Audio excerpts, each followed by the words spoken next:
Welcome back to Module 2. Here we will be going over a few more definitions and looking at the difference between perception and knowledge. While the course is written with Christian terminology, many of the terms used in this course are not the same as what you may be familiar with and how they are defined in the Bible. Let us start with covering the basic definitions. God, by definition, is the first of the Trinity. If you prefer, you can use the term universal source. Don't let the masculine terms throw you off within the book. It's just an ego curveball to make you resist the teachings. Substitute she if you feel guided, but remember it doesn't matter, as we are all not he or she in spirit. We are not bodies in truth. Christ, or the second of the Trinity, is the totality of the sonship. It is the extension of God's love and what we collectively are a part of. Not only Jesus, or J as I will continue to call him, but every mind. Holy Spirit is thought of as the third of the Trinity. Holy Spirit is God's answer to the separation, bridging the gap between the mind of God and our own split mind. God speaks directly to us through Holy Spirit. It's in the form of intuition, symbols, thoughts, and rarely words. It is through Holy Spirit that we come to understand the truth of who we are. God does not recognize the world as it is an illusion, but he gives us the answer of how we can escape the world of illusion through Holy Spirit. J is the source of the course and the one person who completed the atonement, or in other words, the unwinding of the ego, in order to get home to God. It also enables him to be in charge of our own atonement, helping us through our own forgiveness lessons in order to think only with God. He presents himself as no different from us in reality, but only different from us in time. Ego, by traditional definition, is the part of your psyche that experiences the world through your senses. It tells us we are separate bodies with special abilities in the world. A Course in Miracles differs in the definition of ego.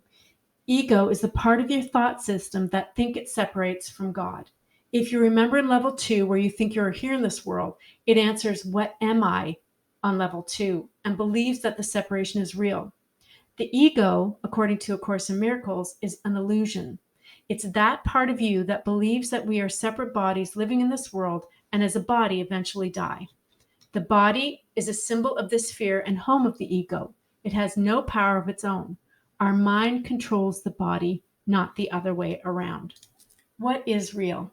According to most people, real can be defined as anything in fact, not imagined or supposed, something you can see and feel.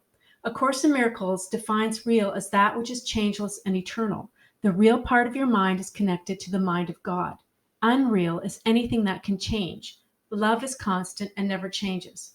That is what is real. A Course in Miracles doesn't use the word soul. It is likely because when we think of soul, we think of it as being individual.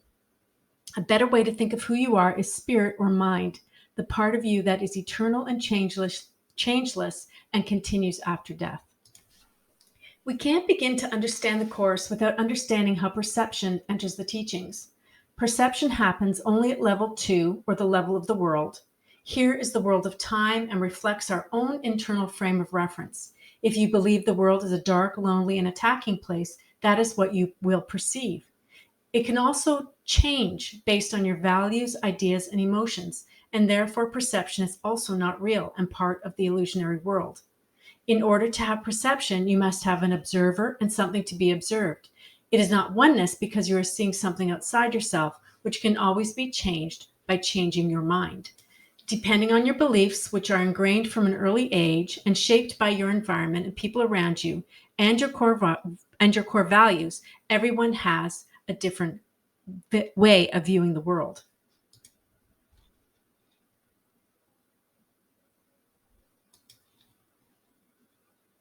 So what does this all mean? The difference between dualistic and non-dualistic teachings is that in order to have duality, you must have an observer and something to observe. In truth and in oneness, there is no perception, only love, only oneness. Remember, perception is a mirror of who you are, not a fact. There is no absolute truth in the world because it is based on duality, and why you won't find the truth out there. It's an inner knowing. While it is possible to live in true perception while you're still walking on the earth, it means that you have to see everything through the eyes of love. Once you have released any guilt by not projecting it outward and only see others as a reflection of love, you make one step closer to understanding knowledge. Knowledge, according to A Course in Miracles, is unalterable, eternal, and unambiguous. It is when you connect with the truth or love of God. It has no opposite, no beginning, no end. It can be recognized but cannot be changed. The goal of this course is not to find knowledge, but to remove all the obstacles and blocks to love. From there, the next step is to enter into knowledge through the assistance with God. Projection makes perception. The world you see is what you gave it, nothing more than that. But though it is no more than that, it is not less. Therefore, to you, it's important. It is the witness to your state of mind, the outside picture of an inward condition. As a man thinketh, so does he perceive. Therefore, seek not to change the world, but choose to change your mind about the world. Perception is a result, not a cause. To help you understand this diagram is from the Foundation for A Course in Miracles. I like visuals, so this was very helpful for me in understanding how we created duality or our split mind. We will be using this in future slides, so I will just go over it briefly so that you can start to understand the Course teachings. In the top purple area, we have knowledge or truth. Here we are one with God, where we have no duality. We know we are an extension of God, not a body, but spirit, and there is no perception, just eternity. There are no opposites and nothing to perceive. From there, we had one tiny mad idea, and the question of what would I be like without God was an idea that was answered instantly by God. However, in that instant, we created a split mind. We have dreamed of creating a world of bodies where we project out to the world our belief that we have created an error by separating from God. We feel so guilty that we believe God will punish us, so we hide in this make-believe world. All guilt in any form, anger, frustration, etc., comes from this one core belief that somehow we are not good enough to return to God without being punished. We created individuality and specialness to try and compensate for this disconnect from love, but it is a shabby substitute and will never replace God. In the instant we separated, God sent a messenger that lies in our right mind and awakens when we are ready to hear the truth. The Holy Spirit, or right mind, reminds us that we are not sinners, that there is no lack, and that our home is with God. It gently reminds us through forgiveness lessons that true perception of the world is possible, and that we can have peace and joy through healing our guilt. There is no punishment from a loving God. Once we understand that we can choose our right mind in any situation, we can start to remove the layers of guilt that we have built up to hide from God. How do we let go of this guilt?